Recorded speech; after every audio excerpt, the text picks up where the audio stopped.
What's going on, YouTubers, gamers and hobbyists? Welcome to an episode of P&Q, one of my favourite series, and it's to give me an idea for another top 10. Just saying, just putting it out there, just dropping the bait. Anyway, P&Q, my question and answer series where you get to ask me questions about anything or make comments about anything, and I'll respond the following week. I record these on Friday. They go up on Monday, every Monday without fail. So this one will be no different. So you can do this one of three ways. That it's perspective. 3 ways, my friends. 1, put your comments or questions down below in the comment section. Easy enough, right? Or if you're one of these people that either prefer to remain anonymous, or there are other reasons why you can only email me, whatever. Email me, because emails are all anonymous that I read out on this series anyway. Email me at miniwarzone@gmail.com. I'll leave a link in the video description below, like I usually do. Or if you make a video and you ask a question on your video and I pick it up, then I will use that for this series. So those are the 3 ways. And I'm going to cough. Excuse me, 1 minute. Cover the mic. I'm not editing now. So what I like about these is I just sit down, press record, and off I go. Right, so this is the first P&Q in the new studio setup. I know you haven't seen it probably yet, but I'll walk you around later on another video perhaps. Anyway, no emails, not surprising this time of year. People are busy with either Christmas or New Year, blah blah blah blah blah.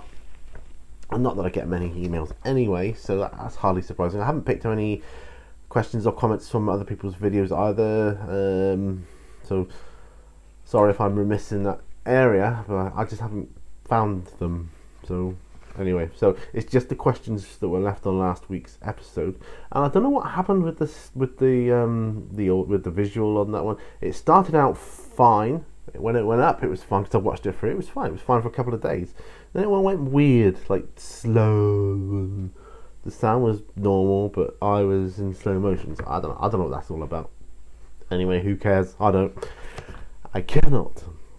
So, first comment that I've got here. I'm on my green paper again. Got loads to use up. It comes from Super Wargamer and he says, LMAO, thanks for the answers. No one likes resin. I think I was talking about Sisters of Battle, wasn't I? Because they're kind of saying, lol, get these new miniatures, but they look like the old miniatures and they're still metal or resin. No, thank you. Right, moving on. Ralph Astley, how's it going, Ralph? It says, hi Pete, Happy New Year. Happy New Year to you too, sir. I have a question for you and your listeners. So pay attention, people. You recently mentioned that YouTube automatically unsubscribes you from channels once you reach a certain number. Does anyone know approximately what that number is? Since hearing this, I've been more reticent about subscribing to channels for fear of becoming unsubscribed to my favourite channels. But it strikes me that this means that some channels will find it hard to grow as the wargaming community of YouTubers increases in numbers. Any thoughts? Okay, I don't know why I'm going forwards, because the volume should be the same anyway, so the mic's on me here. So I'm trying to think where I heard that. Someone did say to me, possibly on one of my live shows about it. I can't remember exactly now, and I don't know for sure what that number is, or if it's just a bug or an actual feature of YouTube. I suspect it's more a bug, because that doesn't make much sense to me why they would unsubscribe you, but it does happen. And I don't know why. And I've also noticed the opposite. It's subscribed me to channels I have no interest in, or ones I wouldn't, for various reasons, subscribe to, i.e. like a dead channel or something like that. I just don't actively subscribe to those. because I want new and regular content. So yeah, I don't know, but if anyone out there knows, please plow in with the answer, and I'd be very interested to know myself, if it's just like a bug, or whether it is an actual feature. Then they purposely do this, but why? Anyway, hope someone can help.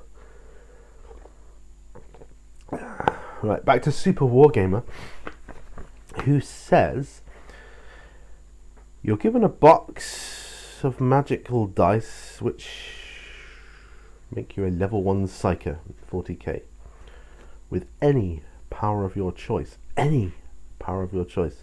What power would you pick? Would you ever use your newfound powers because of the double sixes will still peril of the warp?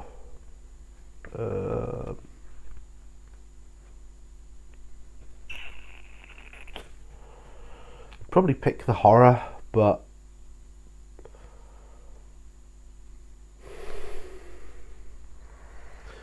no, I probably wouldn't ever use. Or is it Witchfire?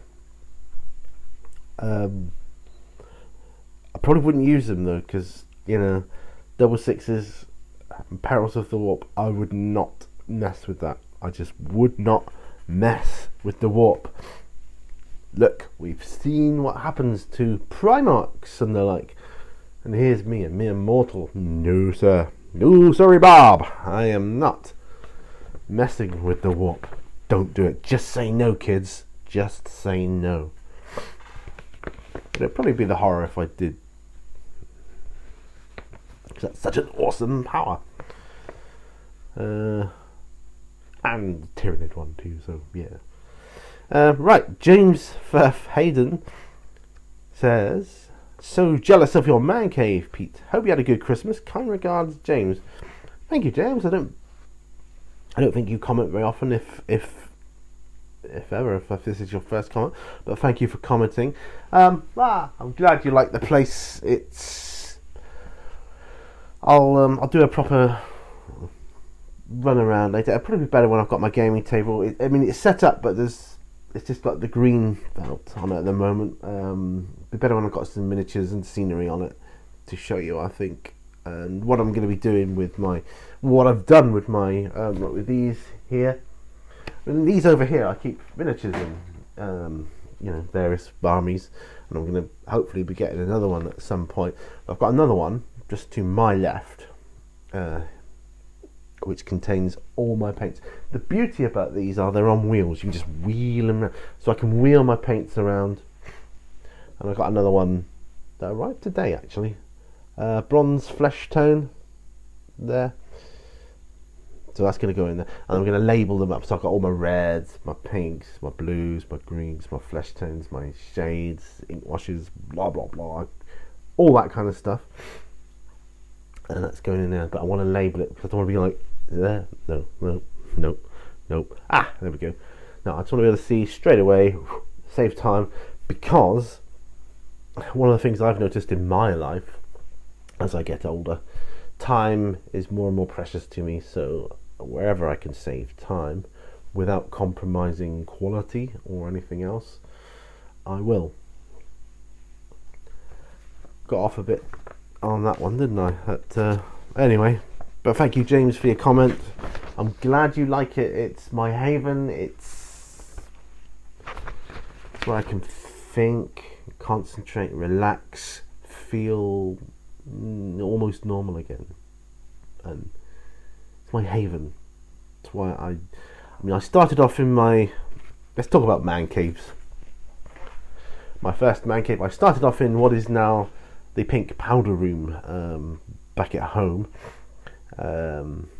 which Mrs. Mini Warzone has now commandeered for her. She wanted a walk-in wardrobe, so that's it, and that's where she did the 100th P&Q episode from there. And yeah, it's very pink. But that started off as my hobby room. It was it was a spare room in the house. I mean, that alone, it was small, but that alone is luckier than most people, and I appreciate that. But my hobby quickly outgrew the room I was in, and it soon became obvious as I was struggling to find things I needed to like go in game or whatever.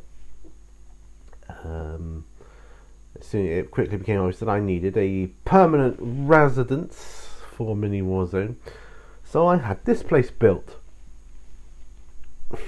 as you see. Took a few months to build, and then obviously that was just like the structure. Then obviously I had to like get it insulated and painted and lighting, electrics put in and all that kind of stuff. So it's a home from home.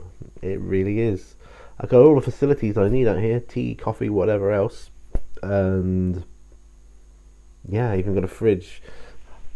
But I haven't used it for some time because it's cold enough out here without the heating. So I don't keep the heating. I have the heating; it comes on periodically throughout the day and night. Although I've got it switched on at the moment, on all the time. I've got a dog bed out here because sometimes either one or both of my dogs like to come out with me when I'm hobbying or making videos. And I think man caves, whether it's a studio you have built purposely for your hobby, or whether it's like a little box under the stairs that you just dig out every so often and set up, you need that. I think we need that. I think every man needs that, or woman, any person I think needs a space they can retreat to and just chill out and do their own thing. Like back when I was a kid, it was my bedroom. You know, I used to chill out. I had posters on the wall, I had my music and computer games and stuff, and that would be my haven back then when I lived at home with my parents. But now I'm gonna make my own haven, and here it is. And it really is a pleasure for me to be in. In the fullness of time, I do foresee it becoming bigger. I have the option to have an extension put on it, or if we ever moved, I would make sure we had get a big separate area away from home that my hobby could be done in, because it's nice to like start playing a game and then just walk away. You don't have to pack it away or anything like that. Even painting here, I can just put the paints to one side, wash out my brushes and go. I can go back home and it's all good. But you got to have a man cave of some description, no matter how big or small, I think.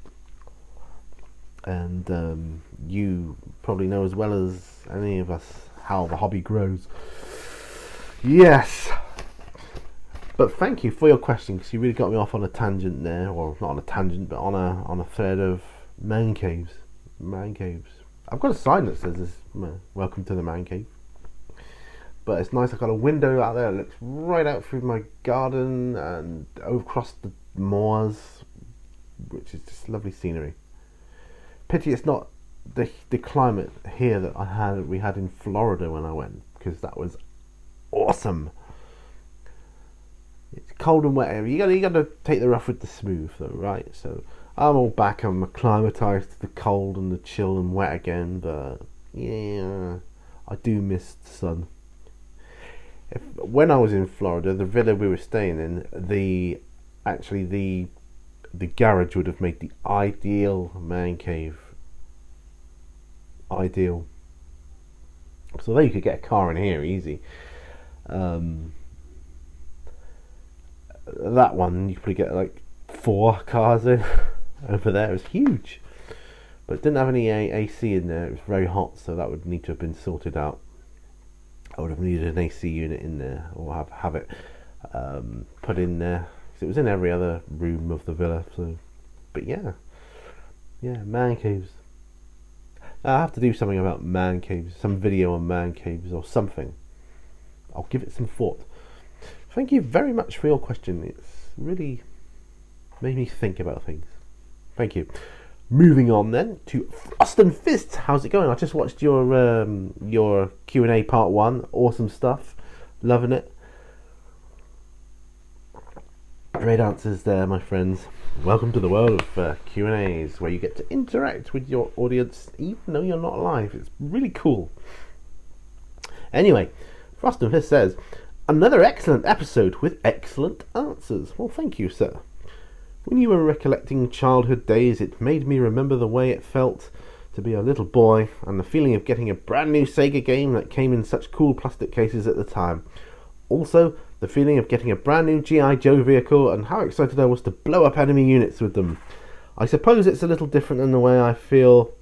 I suppose it's a little different than the way I feel getting new Space Marine vehicles now. Yeah, absolutely. Sorry for the creaking chair, by the way. Can't really do much about it. Every chair I get seems to creak. Anyway, he says, for next week, some Americans have traditions for New Year's, such as eating greens to signify money and prosperity in the new year. Do you, then in brackets, personally or in the UK, close brackets, have any such traditions or superstitions? Thanks for your time, my brother. Much love to the fam, as always. Wolf Brother Mifos. Thank you, buddy. Well, New Year's traditions. Where do I start? I've written this down for you because I'll just sound like a loon. I had to write this down because it's a lot to get out. So, I personally don't have any New Year's traditions. To me, it's just another day. I'm like, whatever. I'm not really the superstitious type. I'll walk under ladders. I don't mind if I break mirrors, whatever. It doesn't bother me any. I just pay no attention to it.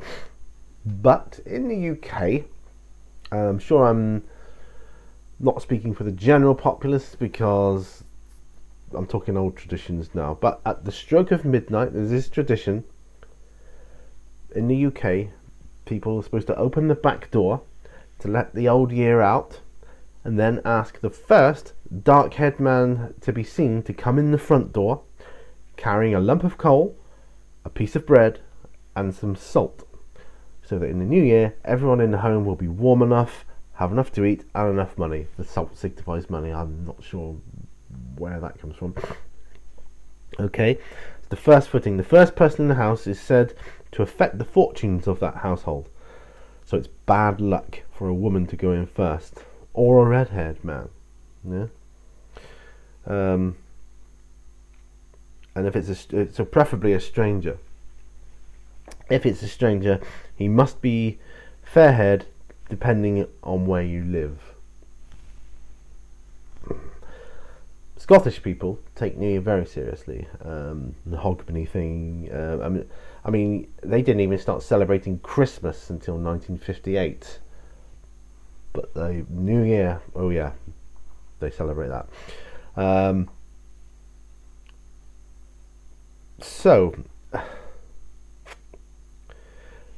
why dark hair? This goes back to the Vikings. I've got it written down here. Because it was said that if a big stranger arrived with long blonde hair, carrying a massive axe, you were in big serious trouble. So that's why that is supposed to be dark haired, preferably. But if it's depending on where you live, the stranger can be fair haired, but not red haired. So open the back door, stroke of midnight. Then the first dark-haired man you see must be the first one over your front door threshold, and he must have a lump of coal, piece of bread, and some salt. That's old UK tradition. Not one I personally adhere to, I hasten to add, but I have heard tales of, only going back a couple of decades, of people who, like dark-haired men who in their street or area would be called upon to go into each of the houses and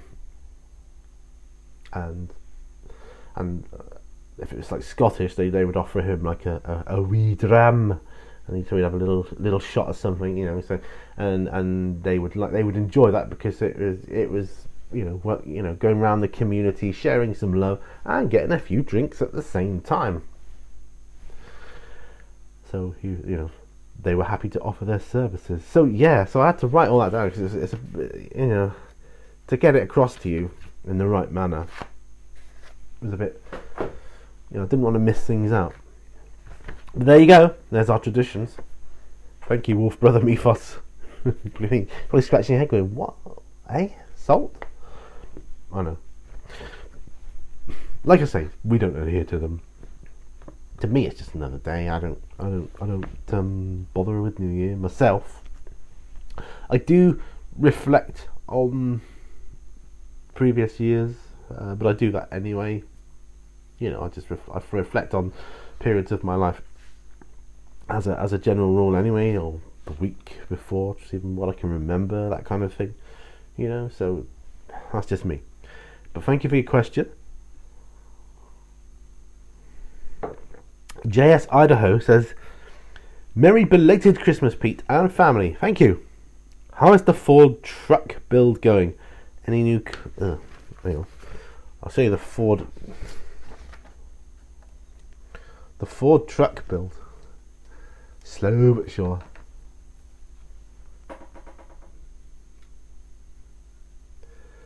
Doesn't look much like a Ford truck at the moment.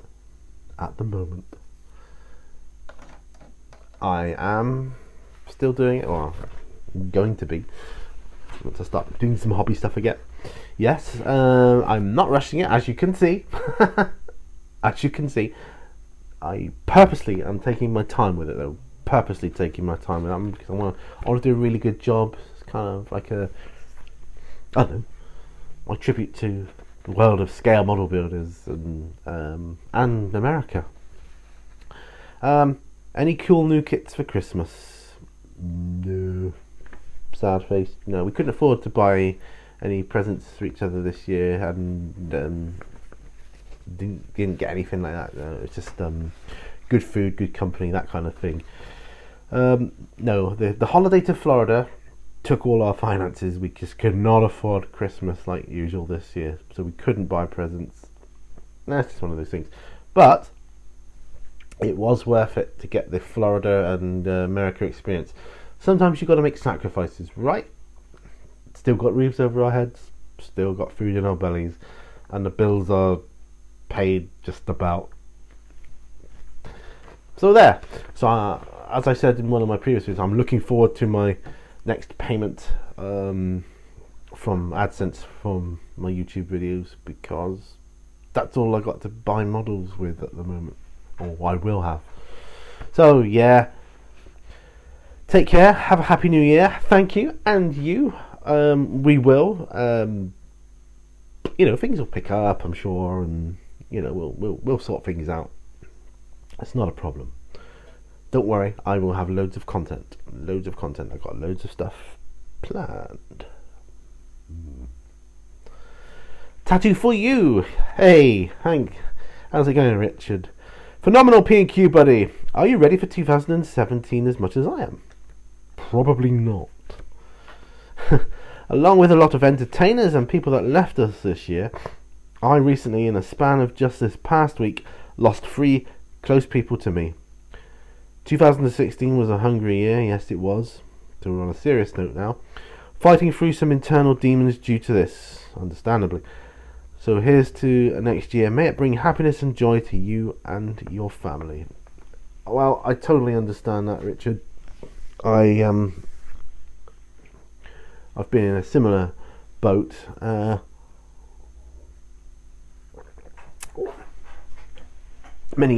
many years ago, but about 7 or 8 years ago. Time flies. It just passes by so quick.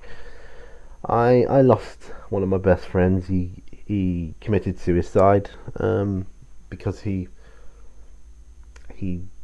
become estranged from his wife, and just bad marriage ending, and he couldn't cope. He ended up living back with his parents at his time in life. I suppose he just felt he couldn't handle that. and I didn't see it at the time. I didn't see that he was, depressed. And to this day, I always think, what if I'd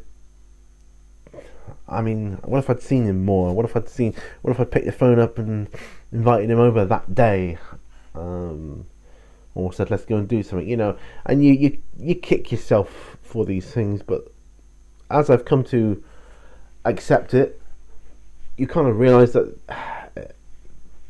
if someone's going to kill themselves, they'll find a way eventually. And I only found out later on, after the fact, that wasn't his first attempt. So he always presented quite a happy outlook. He was like a bit down about his situation, but he seemed so, I'm cool. He seemed really cool with it and into different things, and I didn't see it, and I kick myself daily for that because I miss him. He was a good friend, and I would love to be doing this hobby with him as well. Chances are we could have been doing the channel together. I don't know. It was that kind of friendship. But you can't blame yourself for these things. It feels like you should, but I don't want to get too morbid about it because I could get really down thinking about that kind of thing. There's a time and a place when I will recollect those things, but I'm just saying I understand where you're coming from. I totally get it. And yes, let's hope 2017 is not quite so hungry. We have lost quite a few people this year in this celebrity world. I couldn't get over Carrie Fisher for starters. Princess Leia, what? And then, a day later, her mum. I'm like, what? Just couldn't get over it. I'm shocked. There's loads of them this year. But I'm not one of these people to think, oh, it's the year that's bad. It's just the here and now, it could happen. These celebrity. The thing is, we are more of a celebrity obsessed society nowadays, and with things like social media and that, it's so much easier to find out who's died and that kind of thing. I don't believe it's any worse now than it ever was, but I just think we're more aware of it now, and it's brought to our attention now in this celebrity obsessed, like I say, society. And occasionally a celebrity that is quite famous for doing certain things crops up, and I'm like, social media is hitting you with it every day. I mean, you go on Facebook or anywhere like that, if someone's dead, it's like they're there, oh, R.I.P. so-and-so, R.I.P. so-and-so, we miss you, we miss your films or your songs or whatever they were famous for, blah blah blah blah blah, and there'll be a couple of days of it, so I think it just hits us harder that way. That's some more of this tea. Green tea. They want a bit of a detox. It's kind of a after Christmas thing. The other day I had a plate of... So let's just... Moving on a bit. The other day I had a plate of cabbage. Mound of it. Because that's what I was craving. I just wanted to eat something that was not rich or creamy or sugary or fatty or anything else. I just wanted cabbage. Hated cabbage as a kid, but so that's what got me thinking. Right, my wife said, "Should we have a detox day?" And I'm thinking, yes, we need to. So today is that day. Today is that day. So yeah. Just to end on the what you were saying there. Thank you for your New Year's wish, bringing happiness and joy. I hope we have a good year. I hope everybody has a good New Year. I do. I really, really do. I hate finding out bad news. I really do. And so let's I'm going to drink to that with my green tea. Here's to 2017. May it be a better year. Okay, moving on. Sorry for the melancholy section there. It just kind of got me a little bit. I try not to let things like that impact on things like this, but I think it was relevant, and you asked, and so I reflected a little. Right, Idic Beer is next. It says, great answers, Pete. I got a bike that year it snowed. I remember that year well. I had to wait for ages before I could ride it, lol. And did you ever get to play on a full-size snooker table? Oh yes, I did. I used to play a lot, actually. Many years ago, my then ex-wife and I had to bring up my then brother-in-law. He kind of got dumped on our doorstep. Don't know what the relevance of that is, but anyway, he ended up living with us, and he and I got into playing snooker, and we used to go to local snooker clubs and play. We used to get relatively good. I suppose an average breaks of between 15 and 30. I class that as relatively good. I don't mean every time. I mean at least once a game we'll get a good break. What I consider a good break of between 15 and 30 points. Anything else is just pure luck, really. That's not to say we never got higher breaks, because we did, but not very often. It's mostly lucky if we got into double figures, but yeah, so we weren't like great players at it, but we were okay. We got around the table okay. Just bear with me 1 second. Back again. Sorry about that.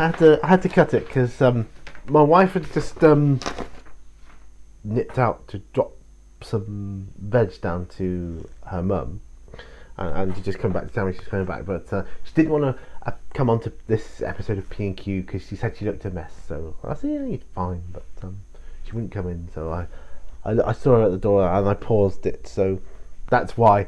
Anyway, going back to the full-size snooker table story and our breaks. Yeah, we weren't that great at it, but in our minds we were okay. Breaks of 15, 20, like yeah, we're alright, we're doing okay here. Then you get someone coming and get like a break of 40 or 50 on the table over from us, and they're like, alright, okay, well they're obviously pretty good at it then, but yeah, on my little table, surprisingly enough, I managed to get better breaks. I could get breaks of up to 40, 45-ish. On that, I found it easier. That's not because I say surprisingly, because I don't know. I just think the full-size table it's better because the balls are bigger, and I don't know. Maybe it gives you more room for error. I suppose that's why you can't get such greater breaks. I don't know. Anyway, but that's how it worked out. But yes, have been on full-size snooker tables. Not for many years now, though. Not since I've been my new life. What I consider to be my new life, where I live now, since he moved away and all that kind of stuff. Yeah, because like I say, it was it's my first wife, and it was her brother. We brought him up, so to speak. For many years, and but we got to play in snooker, and yeah, that's how it came to be. But I've not. I mean, since my eyesight's gone bad in my left eye, and that's I wouldn't be able to play very effectively now anyway. But that's my excuse. There was a time when I was quite good. I used to play more pool for a while. I even got a little trophy for it in one competition I went into, which I've got at home. So I'm quite chuffed with that. Anyway, on to the last question, which is from JamJar34. How's it going, buddy? Long time no see. Great video, Happy New Year. What are you planning hobby-wise for next year? And are you doing the Beer Man's Challenge this year? Is there any models that you have your eye on to buy? Work backwards. Yeah, I've got my eye on loads of models, I just can't afford them right now. But yeah, I got my eye on them though. Am I planning on doing the Beer Man's Challenge? I don't really know if I'm doing any challenges like as such. Like, you know, I don't know if I'll be doing anything like posting regular updates or things like that. To me, I consider every project I work on a challenge, so to speak. Like, take this Deathwatch guy here.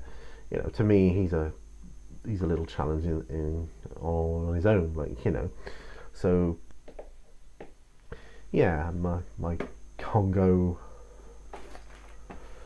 When I get around to doing this, that's going to be a challenge. But you know, it's going to be projects.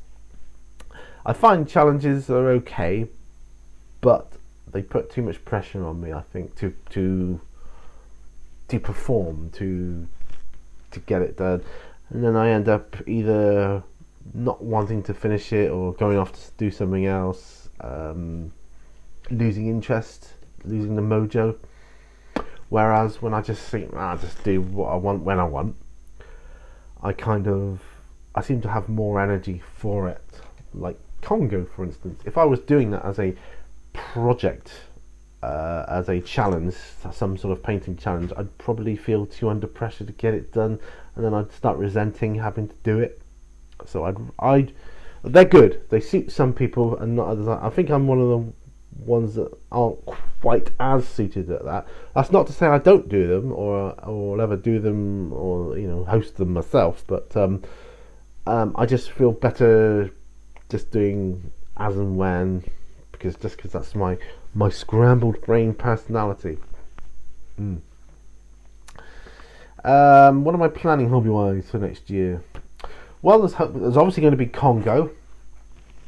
I'm hopefully going to be doing some ACW black powder stuff. So, but I still have the same dilemma on that as I've always had, i.e. what scale. So look out for that. So there'll be Congo, there'll be American Civil War, there'll still be 40k, plenty of it, because I love 40k. There's going to be hopefully some more fantasy, Warhammer Fantasy stuff, Age of Sigmar type stuff, but I'm going to be more for the painting side of that. Just because I like the models, I think they're cool, but I can use them in games like Dungeons and Dragons and things like that. Anyway, guys, that's all the questions. That's all the questions I have. So thank you for asking me. More questions than I was expecting. Usually the Q&As are very quiet this time of year, and I say that because I consider myself an old hand at this now, because I've been doing it for so long. Q&As, I love doing them though, and I love answering them. I've said it many times, it's one of my favourite series to do. But as I was doing this P&Q, I thought to myself, I'm going to do a top 10. It's going to come, it's going to happen, and it's going to be my top 10 favourite series that I do on my channel, or that are on my channel. So look out for that. Well, there'll be a top 10 of some description here, but I'm thinking that's what it's going to be. I actually lost the notes on my last one I was going to do, which was going to be more YouTube related. So maybe there's a good reason why I lost my notes on that one. Anyway, he's rambling on again. Thank you so much, one and all. Thank you for joining me on P&Q. Remember, leave your questions or comments down below, or email me at miniwarzone@gmail.com, or just do your videos and ask me a question on that, and hopefully I can pick that up. Thank you so much. Remember, all brushes lead to war. And I'll see you on the next video. Bye for now. Bye bye.